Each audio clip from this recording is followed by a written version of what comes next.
Good morning, all. My name is Damien Bell, and I am the Graduate Academic Service Officer with the College of Graduate Studies, and I will be the moderator for today's discussion. Thank you again for taking the time out from our panelists, as well as those joining us, to have this very important discussion, celebrating Black excellence in academia.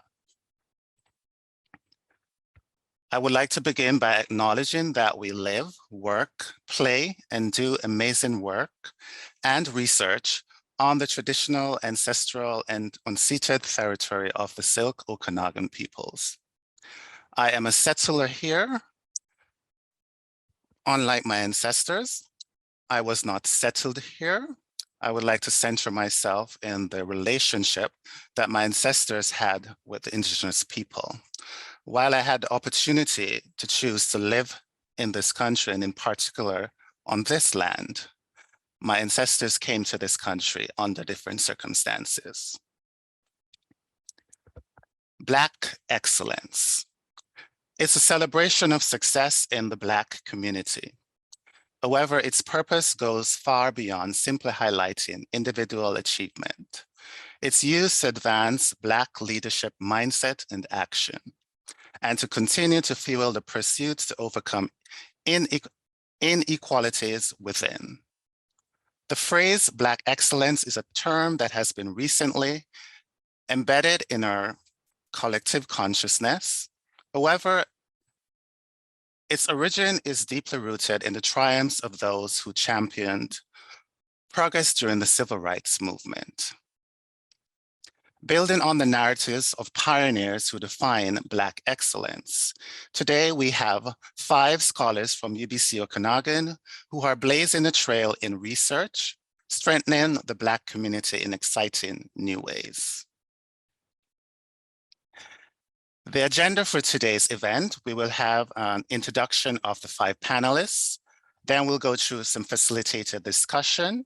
As Ailey said before, you can use the Q&A to ask any questions, and I'll try to get those in to the panelists so we can have a discussion on that. For some of you, these discussions can be triggering. So I'd like for you to please take time to step away if that's the case and take care of yourselves.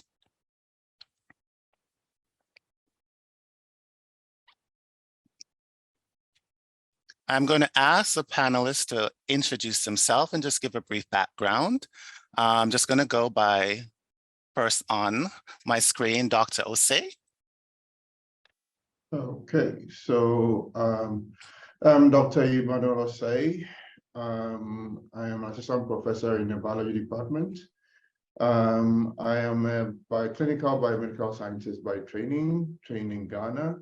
Did my BSc there, and then had the opportunity to do further my education in the UK, where I trained as trained in cell biology, medical diagnostics, and then did a PhD on tissue engineering, a joint PhD in Groningen, the University of Groningen, and here in the University of British Columbia.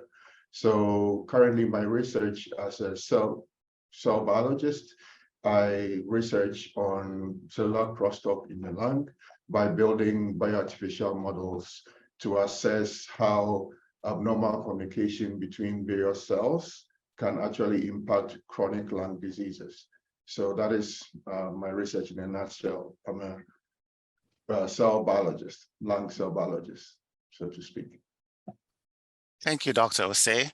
Over to Dr. Adaji. Good morning, everyone. Thank you for the opportunity to speak at such a very important and wonderful event. My name is Ifeoma Adaji. I have a first degree from the University of Ilorin in my home country in computer science, and a master's degree from the University of Aberdeen in the UK. And I finished my PhD in 2020 from the University of Saskatchewan here in Canada. And I joined UBCO as an assistant professor of computer science in July 2021. My research is on building technologies to change human behavior for good. and I'm looking forward to the discussions we're going to have here today. Thank you, Dr. Aji. Felix?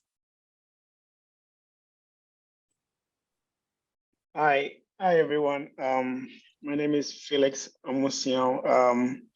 I'm originally from Ghana as well. I did my first degree in political science, and then from there I went to Asia, China to be specific, to do a master's in international relations, and then from there I applied to UBC as a PhD student here in the interdisciplinary program. My research currently focuses on violence and genocide and on the non-fun things that you can think of when it comes to conflict and stuff. But my interest is particularly in Africa. So yeah, that's where I am. I don't have much to say. Thank you.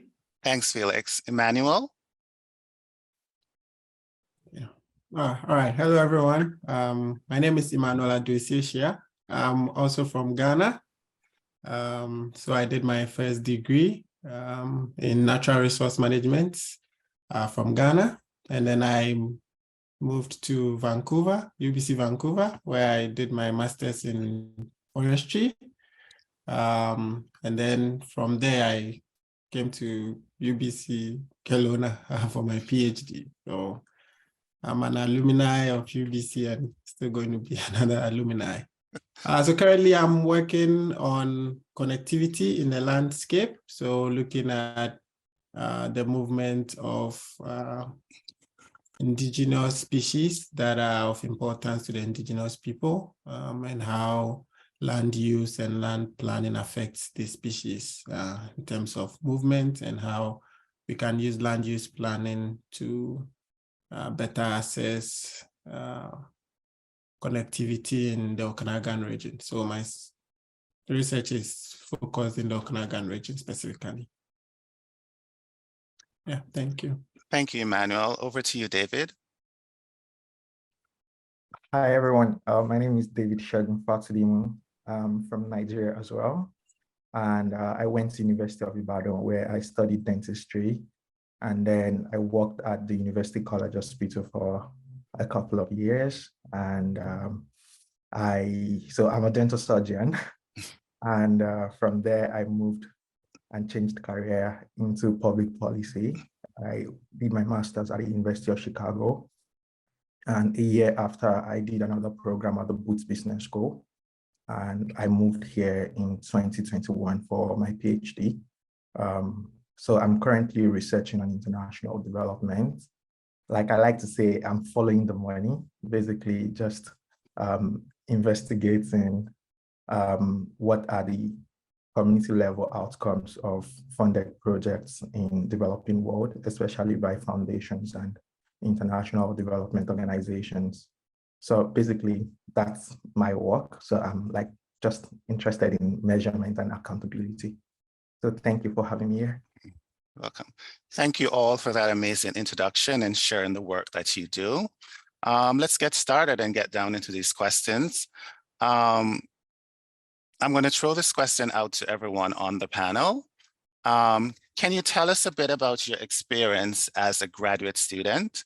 How did that differ from undergraduate studies? And what are the major takeaways or lessons learned that you could share?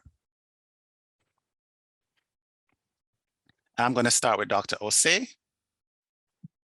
I was hoping the fresh. Oh, and to be honest, this is. I was just thinking after everybody went through the introduction that this is the first time that it's not an anomaly. My experience is not an anomaly because everybody seemed to have started their education back home, us in Africa, and then kind of studied in different places and ended up here. Normally, that is whenever I share my experience, that is strange to people.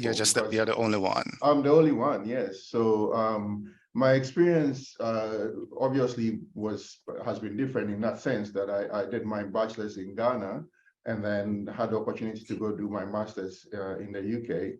And then for my PhD, I did half of it in the Netherlands and then did half of it here.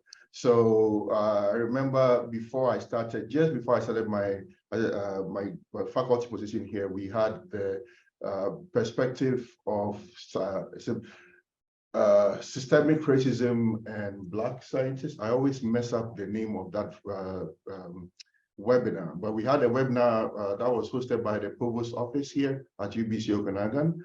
And I shared my story, and I was saying I was the lone wolf in many of these groups, where I was the only Black person in many of the groups Exactly. that I studied in. So my experience was twofold. I loved the academic experience. It was amazing. I loved learning. I loved studying. It was brilliant, but the social aspect was always a bit of a shock culturally, because I was always ending up in these countries that I had to relearn everything. And then it would always take me months to figure out where the Black people are, because I never knew who to talk to. Nobody shared my cultural experience. Like I never knew what to do, to be honest. So, and I'm sure everybody here, like on this panel, will share that experience with me. So that was kind of my experience in graduate school, and that held throughout till I finished my PhD degree. And to some extent, you know, it's still happening, if you get what I mean. So I'd say just generally, so that I can kind of, because I think there's a lot of experience here on the panel, so everybody can give a lot more specific examples. I'll just give it general, leave it at that general comment, and then just leave the room for other people to share their specific examples. And I won't call on anyone else, so someone can just jump in and share their experience. I agree with a lot of what Emmanuel has said, and it's still happening to me now, because sometimes you just want to quickly walk down the hall and talk to somebody about something happening in your home country, but there's no one to talk to, so you have to make a phone call to get somebody to talk to. So my graduate experience, my master's degree experience was more of a challenge to me than my PhD, because I had only, in our class, there were only 3 Black people, and I was the only female Black person. So it was difficult having people to talk to about just day-to-day things. And so I had to find a way to find a way to keep myself busy and, reach out to people that are, maybe back home or in other countries that I could interact with. During my master's, I was a very timid person, because I was coming from a background where I was taught to only speak when spoken to be quiet, to listen more and not talk. So coming for my master's, I found that I had to put myself out there a lot, which I was not comfortable doing. But when I came to Canada for my PhD, I, thankfully had all those lessons that I learned during my master's, and I was able to apply them. So the transition to PhD was easier, I would say. I was lucky to be in a lab that was very multicultural. Still, there were several Nigerians in the lab also. There were also several females in the lab. So I did not feel as much out of place like I did during my master's degree. And since then, the experience it's been a great experience for me, I would say. Thank you. I think, okay. Felix, you can go.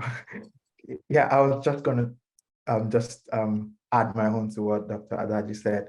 Like, coming from Nigeria and also going to med school in Nigeria, you're taught to obey authorities, and things, you can't challenge the system, and things were just the way they are. Your senior registrar can ask you to go to her car and bring something for her, and you have to go. That's like the way med school was structured in Nigeria. So when I first went to the US for a certification in a school in North Carolina, I started just seeing the difference that students just leave the class even before the professor. I'm like, that's amazing. Like where I came from, the professor had to leave first before you leave. And that just showed me a different part of the old narration, in the sense that, yeah, while I felt alone, I was like really alone. I also felt some degree of freedom that I did not have before. And I understood that here I could speak up. Here I could claim my rights. I could do some of the things I couldn't do back at home. But definitely that sense of feeling alone was also there. For my master's, well, I went to Chicago, so you see more Asian and Black people than white people sometimes. So the experience was a bit different. But when I lived in North Carolina, I was mostly like one of the Black people in every 20 people you see. And that puts a lot of pressure on me. Like, it feels like as Black people, we represent a race, and everybody, whatever I do, they are not judging me for what I'm doing. They are judging my entire race for, even if I sneeze, a Black person sneezed. and all of that just helped me to just understand how to navigate the system. For my PhD, I think I've learned a whole lot all through that journey. So I'm getting used to it, but it's still very hard to connect with Black people. For the longest time, Felix was like the only Black person I knew for the longest time. So it's really just awesome having this kind of opportunity to share and meet other people. Felix? All right. Yeah, I was just going to add to what everybody has said. I mean, trying to compare my undergrad experience and to grad school. I mean, personally, I wouldn't say that my system was so much so off. You don't have to ask questions, because it was in political science, and you know, it's part of the training that you have to always be aggressive and be on alert and ask questions. So at least that was part of our training to an extent. Even though you had your limits, you can ask any question, because so sometimes some of the questions were also censored in their own way. But going to Asia for my master's, it was actually a sharp contrast. I always say that I never knew I was Black until I left Ghana. So I used to hear about racism and stuff, but I had no idea what it was, right? And only for me to be thrown in this huge airport, Beijing International Airport, and looking left, right, center, and see that I was the only person, you know, who stood out. And it was kind of interesting to me. And you see all the gaze on you and all of that. But thankfully, in a classroom, we had a couple of international students. There were other Africans as well. So in the classroom, they didn't feel as terrible. I always had somebody to talk to, but it was outside the walls of the classroom. And I always say that if anytime we talk about racism, because of, I think David, we had this conversation before, because of the history of colonialism in the Western world, we all tend to focus on, you know, what's happening in the West. But living in Asia for 3 years, China to be specific, for 3 years, I think I think I felt much worse there than I'm feeling here now. That does not mean that racism does not exist here. But yeah, it's always this gaze on the West because of colonialism and all that, which I understand. But if you go to, or from my experience, let me just limit it to myself, it was really terrible for me. You know, so anytime I'm talking about racism, I tend to be a little bit biased in that area. So yeah, but it's my experience. I'm not saying it's a general thing. So yeah, that was it for grad school. And then in terms of, you know, the culture was also quite different in terms of you asking questions and stuff. It was different in the sense that it was more like a state censored kind of thing, where there are certain questions that when you ask, the professor can tell you that this is not politically correct. So, you know, it's a whole state censorship thing. So you ask a question in class, but it's international relations. I'm trying to understand what's going on between nations, and the response I get is that it's politically incorrect to ask those questions. So it was really kind of interesting. But coming here, it's also a different story because you also have to find yourself in this environment where the culture seemed very different from what I had back home and even what I had in what I experienced in Asia and all of that. So yeah, that's all I can say for now. I think there's a lot more to say. So yeah, thanks. Thanks, Emmanuel. All right. I guess everyone has said almost everything. So yeah, and I kind of feel that it runs through for each and every one of us. My experience in grad school, personally, so I came to Vancouver, UBC Vancouver, under the MasterCard Foundation Scholarship. Sadly, it's ended now. And so that kind of like helped me integrate into this whole new process, because before coming, we had a boot camp for about 2 weeks where we were introduced to the Canadian system. And I came with a cohort of 20 other students from Nigeria and all these sub-Saharan Africa. So it's like we kind of like formed that bond in that 2 weeks before we even got into the university community. We were all stationed at St. John's College, which is a grad college. So we met ourselves almost every night for dinner and all of that. So my transition to grad school, and so there was someone to talk to. We had meetings and yeah, had regular talks about how grad school is going, the pressures, and it was kind of like good to hear that, okay, it's different from back home in terms of studies, but you're not alone. Like, you're not the only one feeling that pressure. All these students we came with, quote unquote intelligent students, are also feeling the same thing. And so you could share experiences and talk about all of those things. So that was easy on me in terms of grad school for my master's. But one thing that I realized in terms of my undergraduate studies and grad studies. So for grad studies, I realized that I was left to do everything on my own. I had to decide the courses I wanted to do and all of that. Undergrad is kind of structured. It was structured, so I knew the courses that I had to take to get this credit and pass and all of that. In grad school, it wasn't like that. So my supervisor helped in that sense whenever I struggled, but that was a challenge for me, being used to things being done for me, and then now I had to do everything on my own. So that is one aspect. Another aspect that I realized is getting back to what Dr. Adaji said. So in class, when I go to class, like the Black student, and we are not taught to speak a lot and all of that. So group work, assignments and all of that, I'm always the last person waiting for someone to pick me and all of that. And this kind of like gave this subtle notion that you aren't a good student. Like, I mean, people are talking and, you know, answering questions. And then whenever it's like, okay, let's form groups, everyone wants to, you know, go and be with those students that are hot speaking and then, yeah, answering questions in class. And for some reason, like David said, you represent the whole Black community.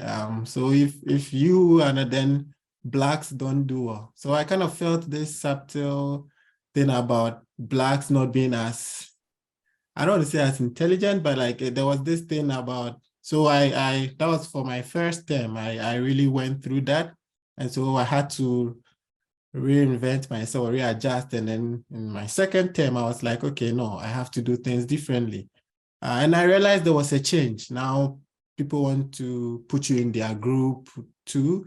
They realize that, oh, okay, it's not actually, you're not the worst student in the class. You could also do well. So yeah, that is one thing in terms of, again, how undergrad was and then how grad school was. So my biggest takeaway and lessons is really like to speak forth, say what you know. And one thing that I loved about this place is that there's actually no wrong answer. I mean, no matter how wrong your answer is, the professor has a very nice way of letting you not feel bad about it. So it's more like encourages you to just speak forth, which was something that I wasn't used to, but then I got the opportunity to just have that. So I kind of capitalized on that, and so finished my master's. Now for my PhD, it's not the same, because I got here and I didn't know anyone, and I speak to anyone and I'm like, oh, I did my master's in UBC Vancouver, and the next question is like, then why come here? And I'm like, okay, I thought it was still UBC, but yeah, I looked like even the people here had a bias towards why you would even come to school here when there's UBC Vancouver, and if you've already been in UBC Vancouver.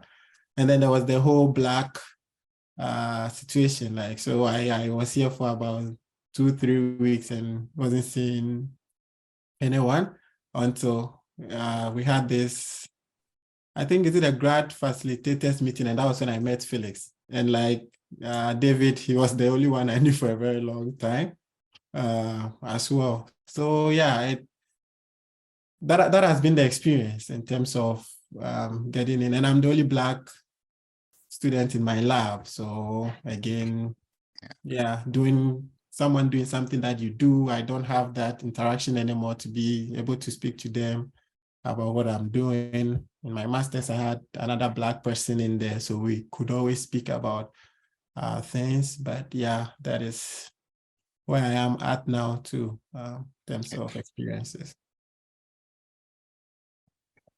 Thank you, guys. I'm just going to center the phenomenal female panelist, Dr. Adoji, in this question, as she mentioned something before in her answer. Not only that she's the only Black female panelist here, but I can't recall or can't seem to identify the other Black female professors on this campus, but she's the Black female professor in computer science, which is oftentimes dominated by men. So Dr. Adoji, throughout your career, what gender dynamics, if any, came into play? Did you have to manage any gender racial stereotypes, that you are less knowledgeable, as Emmanuel said, or credible with your peers or other races? That's a wonderful question, Damien. Okay, so this, before moving to Canada, I did experience, I felt like I always had to prove myself at work. Like the very first job I got right after my undergrad back home, I remember after I'd gone through the process, recruiting a software developer, it hasn't changed much, the process. You have to code, you have to show that, you can do this and do that. So after going through that process, I remember the head of department in the company I worked at telling me that I don't take females in my department, but this is the computer science department. Yeah, but I don't take females, go work somewhere, some other department. So I remember telling him that, look, let's just do this. After 3 months, let me prove myself. After 3 months, if I come back and if, the review for new hires, we had a period of 6 months where we had to, prove ourselves, and you got confirmed as the permanent staff if after 6 months you pass the review. So I said, you know what, let's make it 3 months. If after 3 months I come back, we do my review, and you don't think I've done well enough, I will willingly leave the company. So during those 3 months, I worked very hard, harder than everyone else, because I had to show that I was good enough. So Exactly. I was staying late, doing, working late hours, working over weekends, taking up the jobs that no one else wanted to do, just to prove that I was good. But that was many years ago. That was when I finished, undergrad. One of the funny things, when I came to Canada, I have not experienced that at all. Mm-hmm. After my PhD, in lieu of a postdoc, I worked in industry as a data scientist. And my interview went like any other interview. I had to do some coding test and all that. And I did the behavioral part of the interview, and I got the job right after. And even while working, I did not feel like I had to show that I was good. I worked like anyone else worked in the company. During my PhD was the same thing. I keep saying that I worked in the best lab in Canada. During my PhD, I worked with Dr. Julita Vasileva. She is an immigrant, and her lab is very multicultural at the University of Saskatchewan. I did not feel like I had to do anything extra to prove that I was good enough to do the job. My results were enough to speak for me. I was publishing in very high impact venues. I was doing great research. I was doing wonderful collaborations. I was presenting my work at top conferences. So my work was enough to speak for me. So I've not experienced that since coming to Canada. What people have been looking at, as far as I know, and that's the experience I personally have had, is my experience, my work. What have you done? What can you show? What can you do for us? No one has ever made me feel like I'm not giving you a job, or I'm giving you a job because you're female. I hope that, I don't know if that makes a lot of sense. Yes. Okay. Perfect. Thank you. I'm going to throw this other question to our two faculty members, both yourself and Dr. Osi. Did you always know you wanted to pursue a career in academia? And as a Black person, when and how did you come to this decision? And did you ever think it would be possible? Emmanuel has a very good, Dr. Osi has a very good story. So I think you should go first. His story is a lot more interesting than mine. Ifeoma has said my story before. Well, yes, I am. My story is, you're gonna make me tell my story. I always wanted to be a professor. Yes, I'd known from a very early age. So in Ghana, it's interesting that we have 3 Ghanaians on this panel, because in Ghana, your parents kind of drum into you to go to school and learn and do well. And then when you get good grades, your parents tell you that you should become either a medical doctor, an engineer. Like, so most immigrant families, I mean, it's common, right? So most people that come from like Nigerians, I've heard people from Philippines, from most of the Asian countries, they say the same thing. So in my family, we all wanted to become medical doctors. But the other side of it was we also wanted to become professors. And I wanted to become a professor also, as well as wanting to become a medical doctor. So as early as, I think, class 3, and I always don't know how to convert it from class 3 in Ghana. Felix, can you help me? Emmanuel, what would be the age? That would be like 7, 8 years? 8, 9? Yeah, so I think 8 years. 8 6 years. is when you're in class 1. Yeah, that was years. when I told my teachers that I wanted to be a professor. And in Ghana, we would in my school in Ghana, at the end of terms exams, you would bring a big brown envelope, and then you would write your name on it, and then you'd collect all the marked exam sheets, and then you would put it in your big brown envelope, and then your parents will go for your term reports, which will be put in this big brown envelope.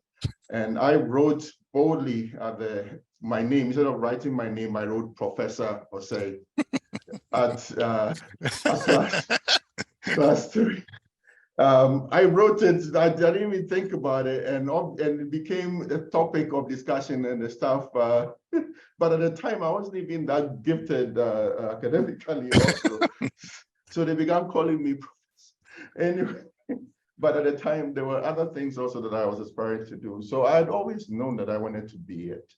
By the time I was finishing my senior high school, I'd become academically gifted. So I knew that in Ghana, I could achieve it. But then I began dreaming that I could travel, if I could travel.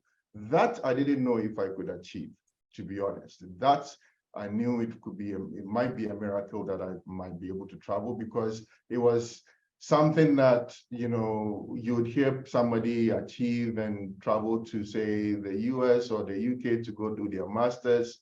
I never thought it possible. And so obviously that was something that I approached some mentors of mine, and then I worked towards it. It was something that I'm somebody that when I want something, I apply myself. I have tunnel vision, and I will work and work and work and work to the point of collapse. So I just worked and worked hard for it, and applied to various. So at the point in Ghana, by the time I finished, there were a few big scholarships that you could apply for to get into master's degree programs, and the Commonwealth Scholarship was kind of the big one at the time. So I applied to the Commonwealth Shared Scholarship, and I was lucky to be picked to go to the UK to do. And even then, after getting the Commonwealth Shared Scholarship, I remember when I was leaving for that, what I told my mom was that I was going to become the best student. And when I make myself the best student, they will have no choice but to give me a PhD. And then after that, they would have no choice but to give me a professorship. That's what I told my mother. Of course, I became the best student, but then I got no PhD and I had to go back home. So then I finished, and then I had to go back home to become a professor back home, because then I had obviously achieved trying to be a professor back home. And then I didn't want that anymore. I wanted to be a professor here. So then I started applying, and that's where my story actually takes off, because then I applied for PhDs worldwide. I can attest that I wrote my story for UBC Vancouver, the provost's office, and I was writing that I applied for 500 PhD positions within that time. I brought it back down to 300 positions, but I really believe that I applied for more than 500 positions worldwide to be able to get my position that I eventually got. And so when people hear that, oh, he got a joint PhD position, and it seemed like everything fell into place, it was really hard within that period. When I finished my he was the best student after he got his Commonwealth Scholarship. So it was a process. And then I got this one, and after that, did my postdoc, and luckily got this position. So I knew I wanted to do it, but it was hard. It took quite a while to get here. Yeah. So that's the story. Yeah. I don't know what else to add, but yeah, that's the story. If you want, your turn. Yeah, it's anytime I hear the story, it's always interesting, and I learn something new each time you tell it. So that's good. For me, unlike Emmanuel, I did not know that I wanted to be a professor. When I started my PhD, at the time I started, the end goal was not to be a professor. I had eyes set on Google and Amazon. Everyone in the lab used to call me Amazon, because I told them I was going to work in Amazon when I was done. And my research aligned perfectly with what the work Amazon does. So I was very sure I was going to get into Amazon. But as I continued along with my research, I am so thankful for my supervisor. I mention her all the time because of the incredible support that she gave me during my PhD. And she told me, look, you will make a great professor. You should stay in academia. And I told her, yeah, I know, but Amazon, they pay a lot of money, and it's Amazon, why not? But, I found that when I did my PhD, I was lucky to do teaching, and in addition to my research, and also do service work. And I realized that I actually enjoyed doing those things. And when I was rounding up my PhD, my supervisor encouraged me to start looking for work. So I applied to different places, and I was being called for interviews. So I was like, maybe I can be a good professor. Maybe I do have what it takes to be a great professor. So when I finished my PhD, she was not happy that I did not do a postdoc in academia.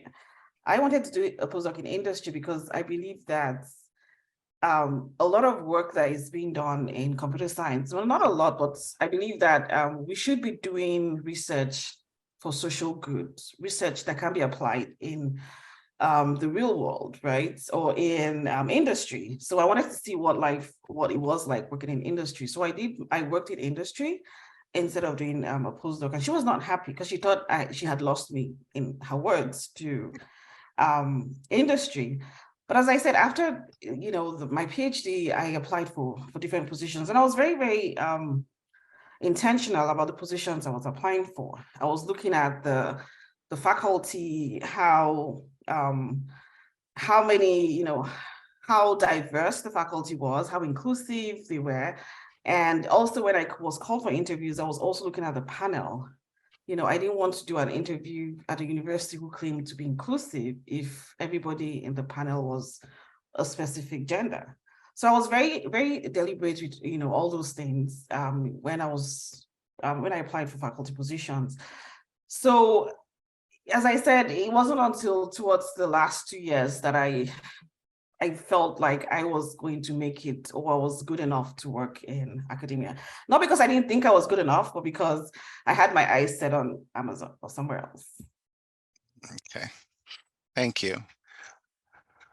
Based on something that Dr. Osi just said, I'm just going to center 3 grad students, Felix, David, and Emmanuel, as they both have achieved major scholarships. I think Emmanuel has the grad scholarship, as you mentioned. Felix has the prestigious Pierre Trudeau Foundation scholarship, and David had the Obama Foundation scholarship. And as Dr. Osi just mentioned, as Black people, our parents at a young age used to tell us to work hard, get good grades, and sometimes our counselors would say, maybe play sports, find some extracurricular activity to do. So there's a possibility you could get a scholarship to fund your post-secondary education, because chances are your parents are not in that position to finance it. So, but when you come to Canada, you realize that funding opportunities are much different here. What advice can you give Black students about funding their graduate education? I can start. Well, I used to say I've gone to some of the best schools in the world, either for short courses or degree programs or just certifications or fellowships, and I have never paid for school after primary school. I went to a private primary school, so my parents paid. I went to a public secondary school, so it was free, and I went to UI on scholarship. I went to App State University on scholarship. I went to University of Chicago on scholarship.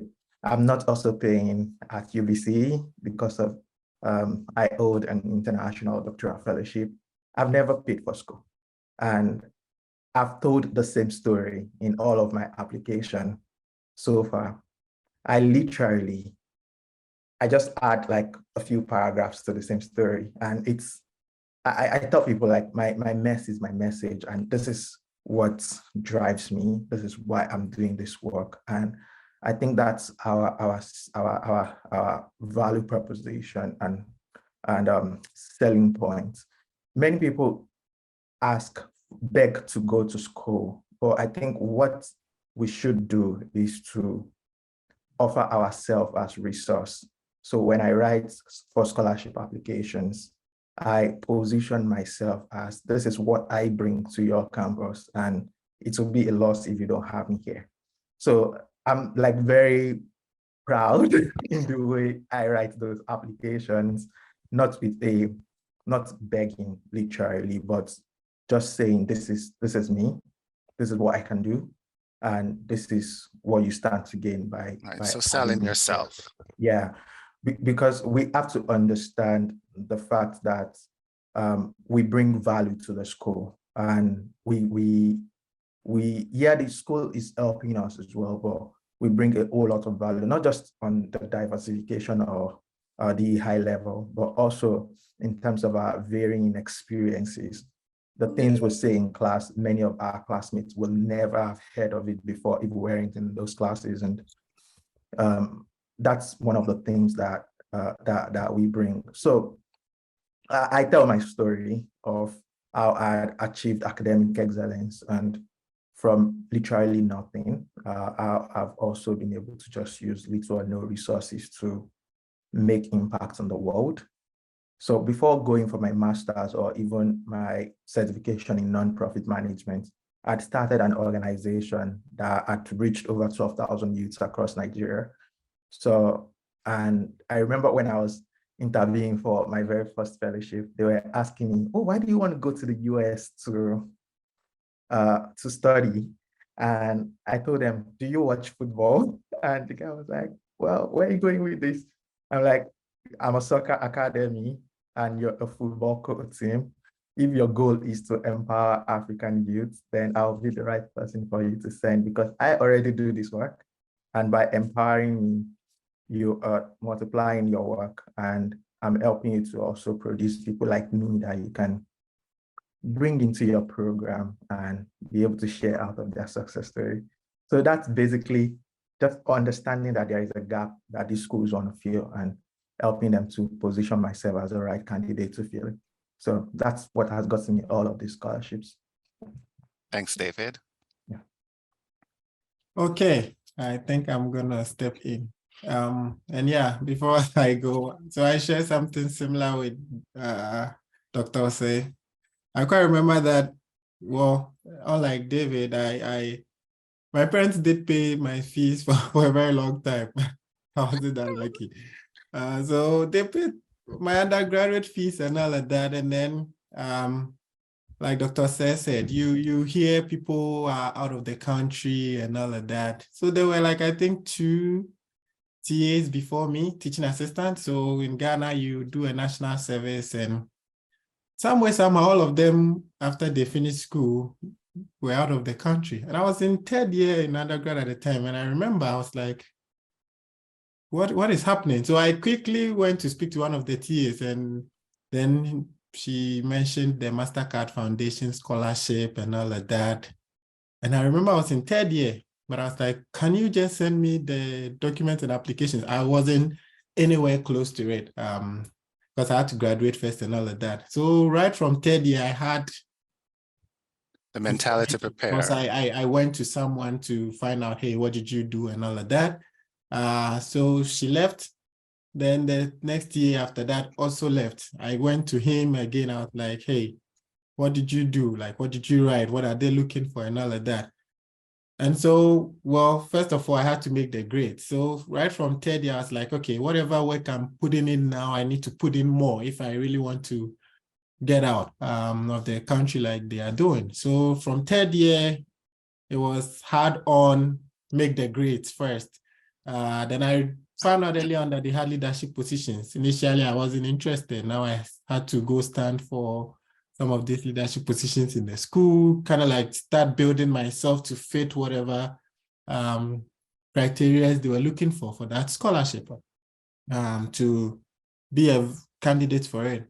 So yeah, that also helps, speaking to people and then finding out what the scholarship is looking for, what they did, because sometimes you just need the tips. You might be writing something that is totally unrelated. And if you are selling yourself, every scholarship has what they are looking for. So you have to find out what the scholarship is, what they are looking for. You can try to position yourself and sell yourself like David is saying, but it is a hard world over there in terms of scholarships. Like, you are not only the brilliant student, you're not the only one making the grades. Like, so many other students are making the grades, and sometimes it's just a hardcore luck, or like Dr. said, like he was lucky to land that one after applying for 500. I mean, if he was able to land that one, it means that there were equally other potential people that could have landed it too. So it's just that. But I remember also telling my dad that right in 3rd year, that after I'm done with this undergrad, you're not paying my school fees anymore, and I'm still going to go to school. And my mom thought I was crazy because, and yeah, I was specific. I'm going to go to grad school, but I'm not doing grad school in Ghana. I'm leaving. And the question is, who do you know? Like, no one outside, like there's no family or anything. But I guess I already knew where I wanted to be, and then I just had to work towards that. And yeah, like my supervisor would say, one scholarship leads you to another. So after my Vancouver, I applied to UBC Okanagan. And yeah, I didn't even have to apply for the International Doctoral Fellowship. And I didn't even know that I would get it. But again, it comes to selling yourself. Like I have already had a scholarship. I had done what I think I'll do. And then I just applied, and one day I just got the email, oh, you got this scholarship. I'm like, okay, thank you. But yeah, so sometimes it's just positioning yourself, right? Finding out the information, and then if you lack anything, just trying to work towards that to be a better candidate for that. Because yeah, even with the MasterCard Foundation scholarship, in our group there were over 4,000 scholarships, and they only had to pick 21. So it's for every scholarship, it's brutal. Like they just keep screening, and just have to make sure that you've sold your story that you would go through. But I'll just put it, if it's not successful, hey, someone applied for 500 before getting one. So you can always you have to just keep trying, yeah, and going. So yeah, that's my advice on that. Yeah, don't give up, because it's not easy. Keep going and going and going. Yeah, thank you, Emmanuel, for sharing that story. I think my story is quite similar but slightly different. I filled out many scholarships in the past. I applied for the I think when I graduated, like Emmanuel and the two Emmanuels in that case, like similar to your stories, when I graduated from my undergrad, I applied for the Commonwealth Scholarship, and I think it was Kew University at the time, and then I think they had only this slot, and then the list came out, and then they said that, oh, I've been selected as a they call the reserve, like a reserve batch, right? So they had the first 6 applicants, so I was the 7th applicant. So they were waiting for somebody to drop out, and they put in me, and that was the only time that you wish somebody dies. I didn't get it. I just wanted to get in. Yeah, I was so desperate for that scholarship. I waited and waited and waited. Well, nobody died, nobody dropped out. So all of them ended up going. And then at the time, I was very desperate to leave. So I was applying for, I applied for the Chinese government scholarship as well. And I failed miserably at it. That was total rejection. So I literally went to China for my master's without any scholarship and without a single money in my account. Like I didn't have a dime in my account. I just went there, and then the school told me I'm going to pay this amount of money, which I didn't have. I was like, okay, I'm coming. I just don't want to stay here. So my story was quite different. So I had to get into China and then start doing some other things. And then, waited for like 6 months before I was able to apply to an internal university scholarship. And that was when I was successful. But I think what I've learned is that I particularly find most scholarships very intrusive. And I think that was why I wasn't really making it there, because I felt like, why are you asking so much question? I mean, I know my story is that bad, but I wasn't really comfortable putting myself out there. And that is a trick. Like, you have to put yourself out there. And I wasn't really out for it, because some of the questions I felt like, no, I'm not comfortable sharing this story. It's my story, and yes, it's bad, but why do you have to know? What are you going to do with it? So I was very, very careful with that. And I think, yeah, it's made all the difference. But I think eventually what I realized was that it's just a matter of you trying to find a balance. I still don't want to tell all my stories. Some of the stories, they belong to me and I don't want to tell you. But I think it's just finding a way to, put yourself out there without necessarily opening all those things to them, right? And I think that was something that I used when I was doing the Trudeau application, for example. I went into that scholarship thinking that I didn't get a scholarship, because it's very competitive and all of that. So I went in the interviews and everything saying that, you know what, I didn't get a scholarship. I'm just going there to tell them my mind. Whatever they think, I don't care. I'm done. And for some reason it worked. I just went there, and during the interviews, I wasn't paying attention to anything that I was saying. I was just talking. And when they could ask me one question, and I could go on and on and on and on and on and on and on.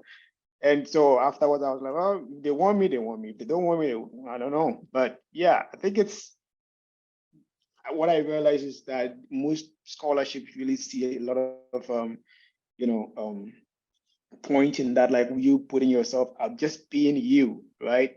Just tell them who you are. And yeah, and also I've also realized you also have to be very consistent, and you have to demonstrate a lot of resiliency. Like if you go in and you try it first time, second time, and it doesn't work, and I think that's what as I mentioned, like he tried 500 applications, and so like imagine after doing the first 50, come on, why would they continue? It's too much, right?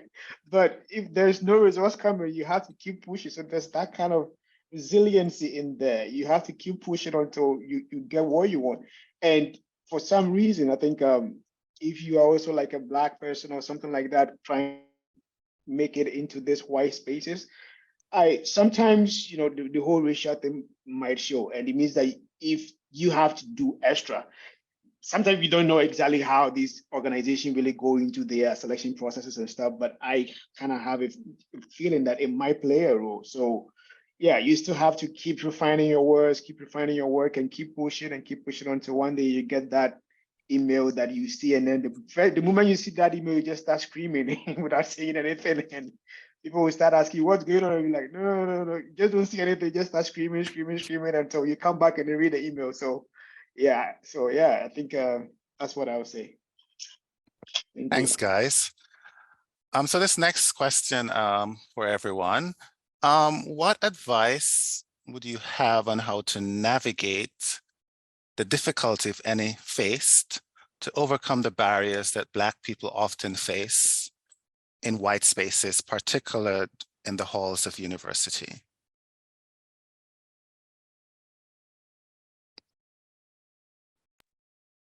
Dr. Osei, could I start with you? Oh man, that's a very general.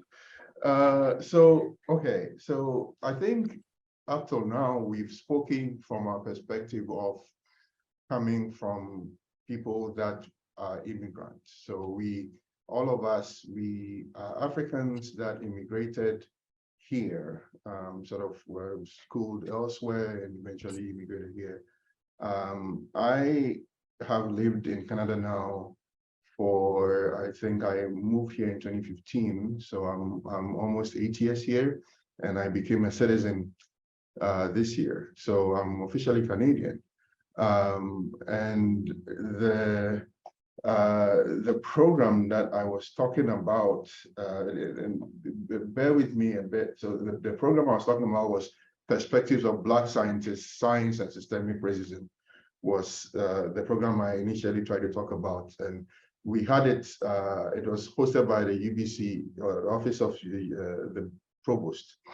At this program, we had Professor Maiden and Andrade, and she shared a lot of good data, I think, on this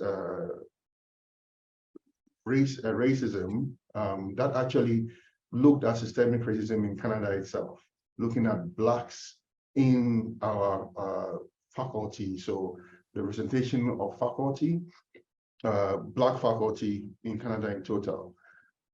Basically, in Canada, we have, as of 2016, 2% of our total faculty that are Black. And that was an increase of 0.6%, or I think 0.2% from a decade before. Woefully inadequate. When you look at the census figures also, there was out of people, Black youth that were being queried in a census about they're wanting to go to school, 90% of Canadian Black youth wanted to attend university, but only 60% of them could go. Cool. So there is a major lack of representation in our Canadian universities, and I think that actually permeates. And if personally, to me, obviously, talking as an immigrant Black person that came from Ghana and saying that obviously I'm not meeting my fellow Black people, that is one thing. But man, if I was to meet Black Canadians here also, I guess that would be great too, because then I could relate to my fellow Black person, relate to their experiences too. But that is not even being met. Mm-hmm. So there are so many issues there. Currently, I'm on a committee that is being spearheaded by the provost from Vancouver, where for the first time, the UBC is trying to institute a Black cohort hire for faculty, first time, but it is happening only in UBC Vancouver, not affecting UBC Okanagan. So for me, I guess that is where we start to tackle the problem, representation, right? So from the faculty level, also from our student level, because it seems like it permeates from both, it's not just about faculty, but also from the student level. So I guess I'll just take it from that point and leave it there, and then let my other panelists talk to it. I'll come back to you on something else, but let the other panelists speak.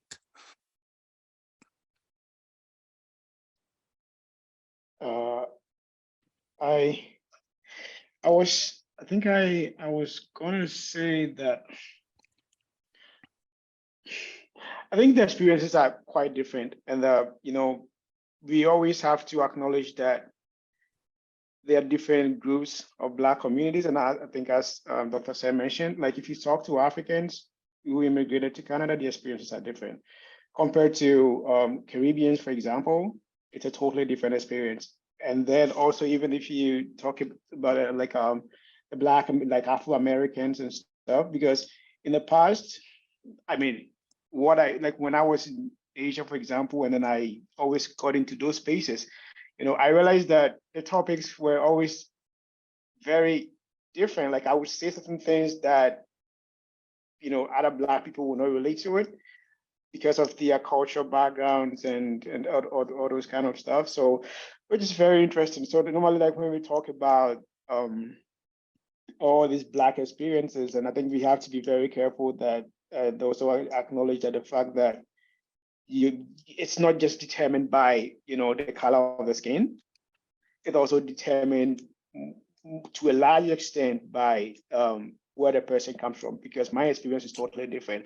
And also, I grew up in a community where, I mean, as I said, I never knew I was Black until I left Ghana. So, and I have the way the whole society is set up in such a way that it toughens you up for any kind of whatever you might face. So me, when I got out of Ghana, and even in China and in Canada here, whenever I face any issue of like let's say microaggressions or racism and those kind of stuff, I mean, it doesn't necessarily affect me like that. Like I wouldn't sit down thinking about it and break down about it. I make sure I fight against it. I normally tend to say it as somebody being I don't want to use the word, but yeah, somebody being, how do I put it? Okay, I can't find any nice way to put it, or somebody being whatever. But yeah, I kind of see it like that, than to first think about racism. The person could be racist. I think we've had this discussion, Emmanuel, on so many occasions before, that the moment I approach it from that perspective, I tend to deal with a person like, as a fellow whatever, than just to come from the racial lens. And I think for me, it works. Sometimes they could be racist, and I totally acknowledge that. But the moment you start thinking about the whole racism thing, in my opinion, it breaks me down and it makes you feel like there's no way forward. So I kind of look at it from the other way, where I feel like, okay, you're not just being nice to me. Okay, let me deal with you the way I would deal with you, right? Like the way I would deal with anybody else. And I make sure I push you hands down. If I have to call you out, I'll call you out. I wouldn't call you out necessarily for being a racist. I will call you out for being that word that I'm trying to use. So that is how it works for me. And yeah, and that's how I've dealt with it everywhere that I go. And because honestly speaking, I feel like racism is becoming, how do I put it? It's becoming overused. It's becoming overused in the sense that people here have heard it so many times that it's losing its relevance to a large extent, because it's always like, okay, you are being racist, you are being, and then it's still repeating itself. It doesn't go away. We keep talking about, we keep calling people out, and honestly, I don't feel like much is being done about it. So how about we change the approach? It's better than always just I call you a racist, and then what else? Okay, what do you do? And then tomorrow you're gonna do it to another person, and then they're also gonna call you a racist. And yes, the person might feel remorse and try to change their ways, but they are still racist anyways. Then it's not gonna change who they are. You know, they even if they see you and they're talking to you and they don't display that form of racism, or they don't come off racist, it is still embedded in their mind. In their mindset, they're racist. They're just trying to control it. So they just hide it in there, but they would just, they wouldn't want to spill it out. That's why I believe that I wouldn't just call you a racist. I would deal with you as a fellow human being, or being very rude, and just deal with them. And then sometimes I kind of insinuate racism, but without necessarily telling you that you're being a racist. And I think when you deal with it that way, the next time when they see somebody like you, I think they might more look at it from the experience that they're gonna have, something different than just being called a racist. Mhm. That is just how I see it. It's my opinion, and I don't know. And as I also said, it's also because of my background, right? If you talk to like a Black American or a Caribbean who has lived within the white spaces for a very long time, they have a different way of approaching it, because this has been part of them all the time, and they know how this thing has affected, or how, to what extent these racism has affected them. So they come from a different perspective. But that is how I approach it. I'm not saying I'm right or wrong. It's just how I see it, and because of my own background and my own experience. So, yeah. Yeah, Thanks. I think I'll just quickly add to what Felix is saying. Also, I think I have to acknowledge the fact that I'm not naive to the consequences and the situation that racism has caused, and all sort of segregations and discrimination and things like that. I'm a post-colonial theorist in a way, and I like talk about and write about all these ideas around colonialism, neocolonialism. So I'm very much aware of the consequences. But I want to start by saying I think racism is a subclassification of classism, or it's just a subset of classism, which means that it's just classification, and we all classify. And it is just when we put some degree of sentimentality into it that we call it racism. So I grew up in Nigeria, which is multicultural, and I went to do my youth service in Enugu in the West, and I'm from the South, which is Yoruba. The first day they called me Ofe Manu. Dr. Adaji will understand this. And it means oil lover. And it's before it was so, and they kept on calling me that as my nickname, because I was just like the only Yoruba person in an Igbo community.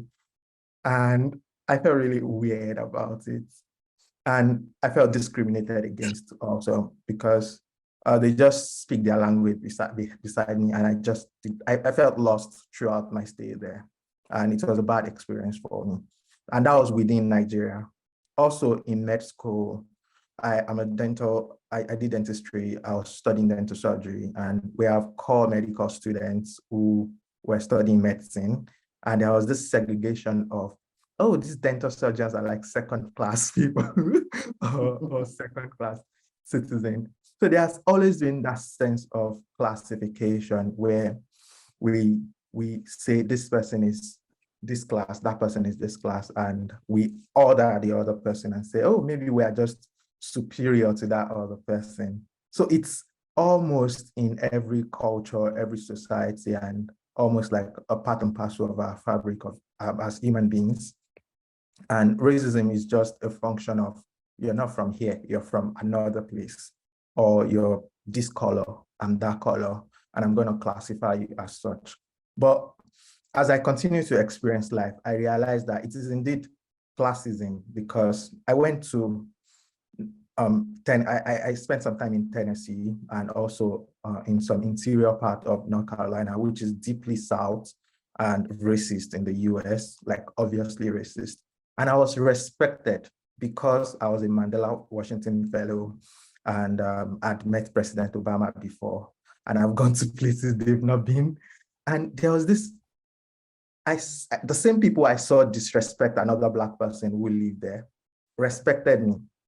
So I realized that there is something that they saw, and there was just this classification in their head that made them perceive me as a different person. So that did two things for me. It made me feel like, so if I continue to maintain a certain level of standard, people will respect me for who I am. And that's one thing, I always like to tell like Black people that none of us can go and meet Michelle or President Obama and be racist against them. Maybe in some levels, but I think we can reduce level of discrimination by maintaining a degree of excellence. And that's one. And the second part is that I don't blame people for being racist. It's just that they don't understand. They don't understand. We all judge and view things from our own opinion. And I'm already excellent if I can learn how to pronounce your name. And if you can't pronounce mine, you have a lot of work to do to be excellent too. Because it took me going to school and spending so many years in school to be able to know how to pronounce an English word. So it shows level of ignorance if you can't pronounce my name, and it is not my fault that you can't pronounce it. So that is the way I try to rationalize and the perspective in which I just view things from. And I also try not to put pressure on myself. If someone is being microaggressive or being obviously racist, it's because something is broken within them and they are viewing life and you through a broken lens. And no matter how much I dress up and paint myself, the person viewing me from a broken lens will always see me as broken because the lens is broken, right? So I try to do things that helps them fix their lens and not necessarily fix myself for them. So that's like my perspective for it, concerning that. So yeah, I think I should stop there. Thank you. Yeah. All right, I'm going to leave the racism to the political science students.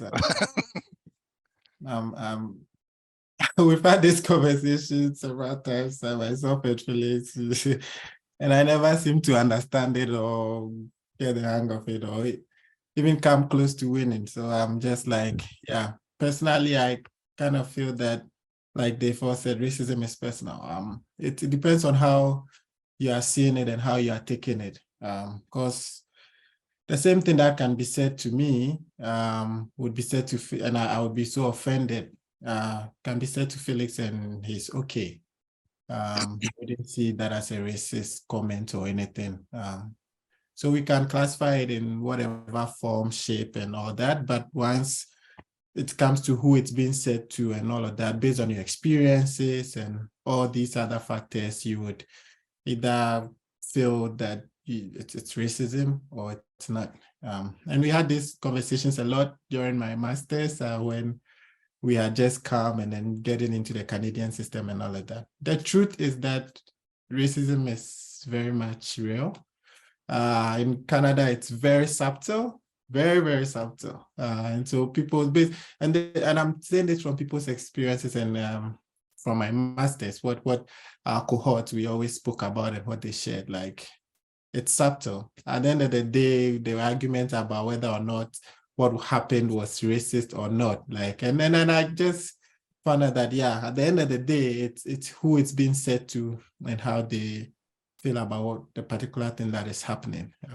So yeah, that is that. Well, I just want to circle back to what the Dr. Say was talking about initially, and then just with respect to UBC Vancouver having this new program to hire Black faculty and all of that, and which I think it's good. I mean, it's one of the ways to go about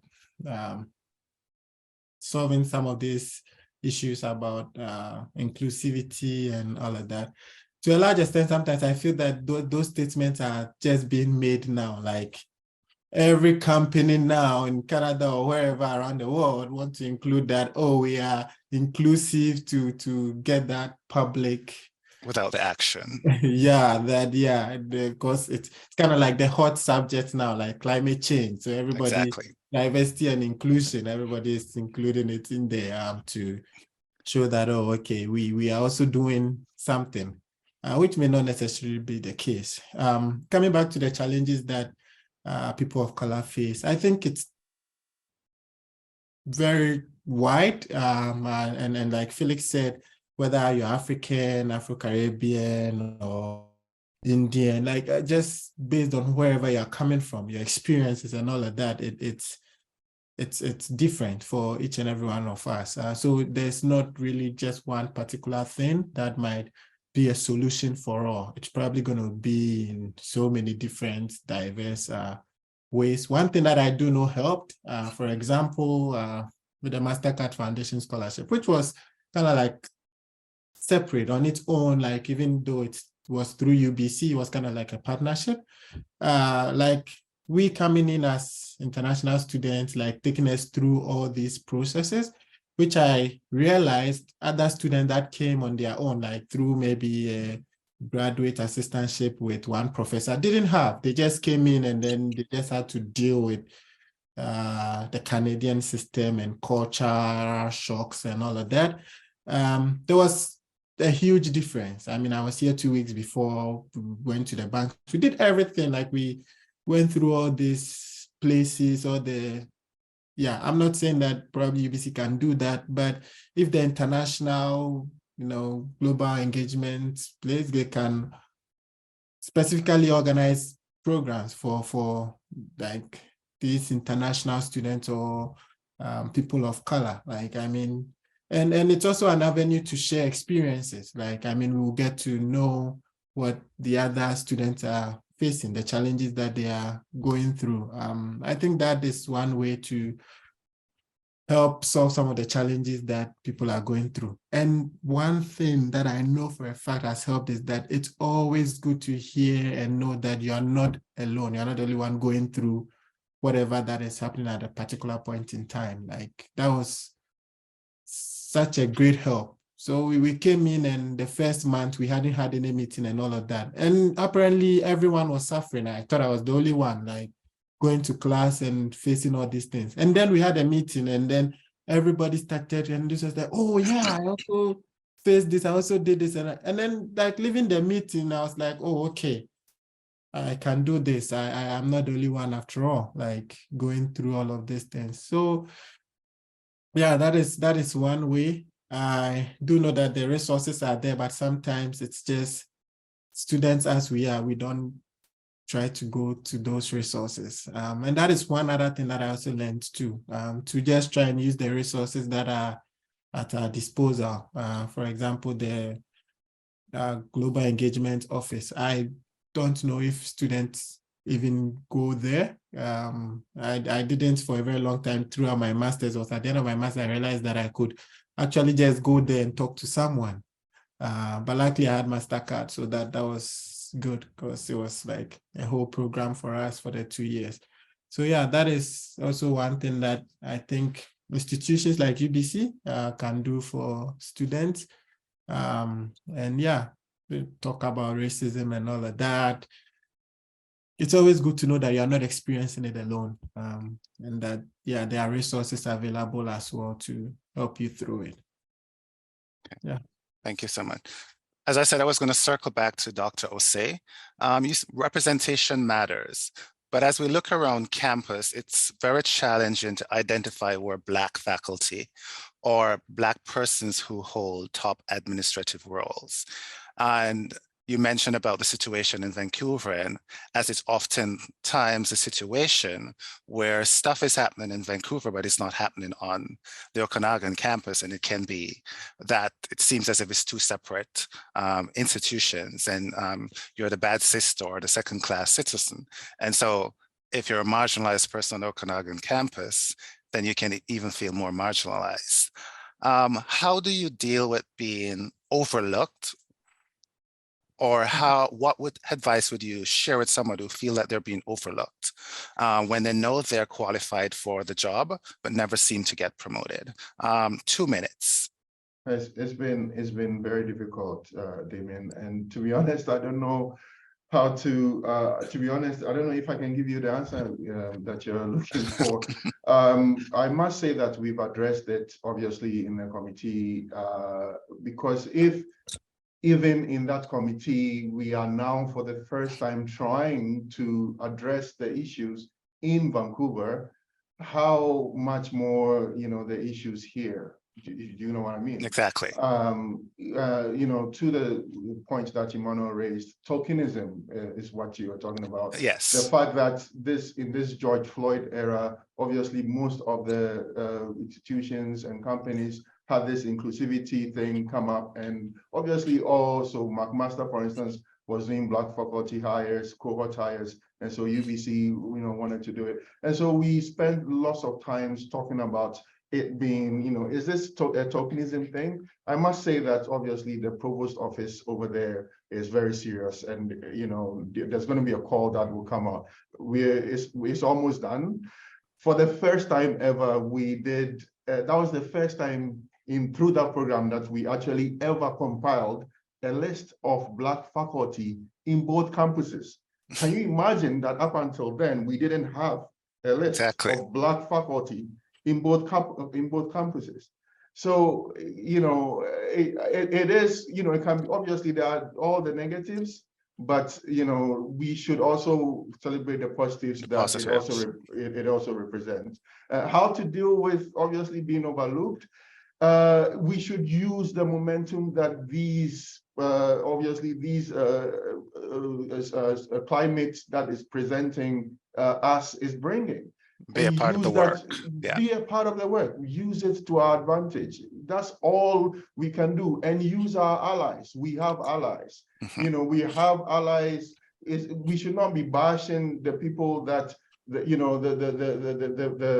majority, the white, because we tend to do this where sometimes we have these programs and it can become a lot of white bashing. Mm-hmm. However, most of us here are here through white allies. Because there's a lot of white people trying to assist, but sometimes their hands are tied. Exactly. So we should also acknowledge that we are here through a lot of white allies, use them, use the momentum, and obviously acknowledge the issues that are there that we obviously cannot face that need to be fixed. So I guess that's what I can say within the 2 minutes. Thank you.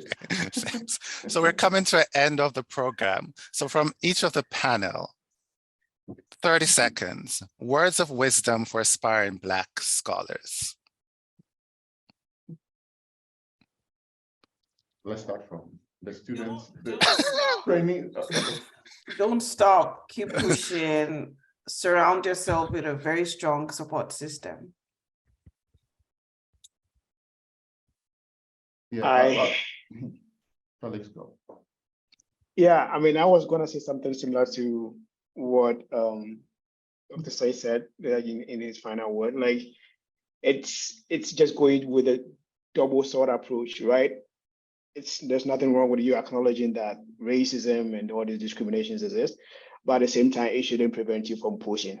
So whilst you keep doing whatever you are doing in your own field and trying to be as successful as possible, and then at the same time also acknowledging this kind of racial discrimination, the two should not be mutually exclusive. It's not like, okay, you're always just there and then you just bashing and just don't do anything about it. Do something about your own situation, and at the same time, whilst you are advancing yourself, also come back and then do the bashing. So we're always trying to find that red line, and yeah, I think that is, in my opinion, that's what keeps you going. That's what is going to be the momentum, or you're going to give you the momentum to keep pushing and keep going. So yeah, thank you.